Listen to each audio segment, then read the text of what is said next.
Dragon Ball, ce n'est pas juste un manga de combat, c'est un mélange explosif de philosophie orientale et occidentale. Si tu as grandi avec Dragon Ball, comme moi, et comme énormément de personnes dans le monde, tu as peut-être été formé par une philosophie sans le savoir. Aujourd'hui, on s'attaque à Dragon Ball, le chef-d'œuvre du regretté Akira Toriyama, qui nous a quitté de ça il y a bientôt 2 ans. Pour ça, on va s'attaquer à la philosophie de 3 philosophes importants, les grands et prestigieux Nietzsche, Bouddha et Marc Aurèle. Nietzsche, le plus récent dans la liste, à peine le XIXe siècle, part d'un constat radical. Les anciennes valeurs sont mortes. Les certitudes morales, religieuses et sociales qui guidaient l'humanité ne tiennent plus. Dans Le Gai Savoir, il annonce la mort de Dieu, non comme une provocation gratuite, mais comme un diagnostic. L'homme moderne est détruit, socialement, philosophiquement, religieusement, spirituellement, politiquement, artistiquement, bref, tous les fondements de l'homme moderne sont détruits. Dès lors, une question devient centrale. Comment vivre sans fondation absolue? Nietzsche répond par l'affirmation de la vie, par le risque, par le combat perpétuel dans cette vie. Dans Ainsi parlait Zarathustra, cette réponse prend une figure, le surhomme, der Übermensch en allemand. Non pas un tyran ou un être supérieur aux autres, mais un individu qui se dépasse lui-même, qui transforme ses chutes en force et son chaos intérieur en création. Le surhomme accepte l'éternel recommencement, dit oui à la vie telle qu'elle est et avance sans ressentiment, ne cherche ni la domination, ni la reconnaissance, mais la fidélité à son propre devenir. Nietzsche parlait du dépassement de soi, pas devenir meilleur que les autres, devenir meilleur que ce que tu étais hier. En réalité, il a possiblement élaboré un ancêtre théorique du développement personnel. Et ça, c'est Goku. Goku ne cherche pas à dominer, il cherche un adversaire plus fort. Parce que sans résistance, il n'y a pas de croissance. Chaque défaite est une renaissance, chaque combat est un prétexte pour se transformer. Ce qui ne me tue pas me rend plus fort. Et ça, c'est un principe direct dans Dragon Ball.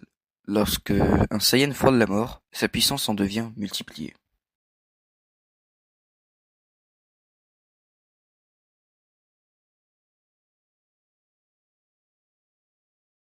C'est exactement l'idée du surhomme chez Nietzsche. Quelqu'un qui se recrée sans cesse, qui ne s'arrête jamais à une forme finale.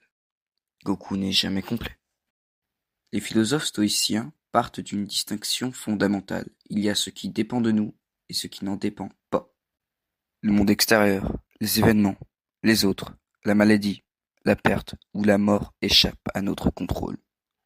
En revanche, nos jugements, nos intentions et notre manière de réagir nous appartiennent entièrement. Pour Épictète, Sénèque ou Marc Aurèle, l'empereur romain, la liberté ne consiste pas à maîtriser le monde, mais à se maîtriser soi-même. La paix intérieure naît lorsque l'on cesse de lutter contre ce qui est inévitable. Chez Marc Aurèle, empereur romain et philosophe, le stoïcisme devient une discipline quotidienne. Il ne s'agit pas d'étouffer les émotions, mais de ne pas en être l'esclave. La colère, la peur ou l'orgueil troublent l'âme parce qu'ils reposent sur des jugements erronés. Le sage apprend à rester droit qu'au milieu du chaos, à agir avec justice, calme et lucidité, même dans l'adversité. La force véritable n'est pas spectaculaire, elle est silencieuse, constante et intérieure. Le stoïcisme dit une chose simple, tu ne contrôles pas le monde, tu contrôles ta réaction au monde. Goku ne combat presque jamais par haine, il reste calme, centré, présent. Marc Aurèle écrivait que rien ne te trouble, sauf ta propre conduite. Dans Dragon Ball, la vraie faiblesse n'est pas de perdre, c'est de perdre le contrôle de soi. Vegeta souffre parce qu'il est dominé par son ego. Goku avance parce qu'il accepte ce qu'il est. C'est du stoïcisme pur, version shonen. La pensée de Bouddha part d'un constat simple et lucide. L'existence est marquée par l'insatisfaction. Cette souffrance ne vient pas du monde en lui-même, mais de notre attachement à l'ego, au désir, à la possession, au résultat. Vouloir que les choses soient autres que ce qu'elles sont crée la frustration. Le Bouddha n'enseigne ni le pessimisme, ni la résignation, mais une voie de compréhension. voir clairement les mécanismes de l'esprit pour s'en libérer.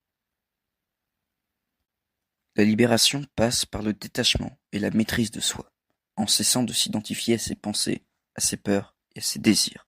L'individu découvre une forme de paix profonde. Le but n'est pas de fuir le monde, mais d'y agir sans être prisonnier de l'avidité ou de l'aversion. L'éveil bouddhique n'est donc pas une fuite hors de la vie, mais une manière d'y être pleinement avec un esprit clair, calme et non attaché. Le Bouddha enseignait le détachement. La souffrance naît de l'attachement à l'ego, au pouvoir, au résultat, au matériel. Et Goku ne s'attache ni à la victoire, ni à la gloire, ni même à la survie. Il combat parce que c'est le chemin, pas pour la récompense. L'ultra-instinct, ce n'est pas juste une transformation, c'est même un état.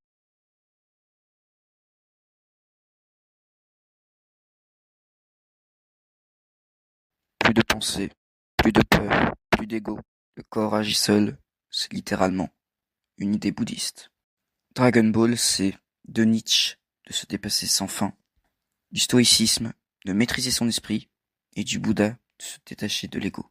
Une philosophie simple, mais exigeante. Dragon Ball ne te dit pas « sois plus fort », il te dit « continue ». Continue à t'entraîner, continue à tomber, continue à le devenir. Le combat n'est jamais contre l'autre, il est contre ce que tu étais hier.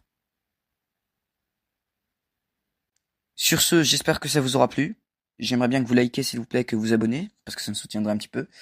On se retrouve pour des nouvelles vidéos de ce style. Tchuss, au revoir. Allez, ferme ta gueule! Oh, dis pas! Attends!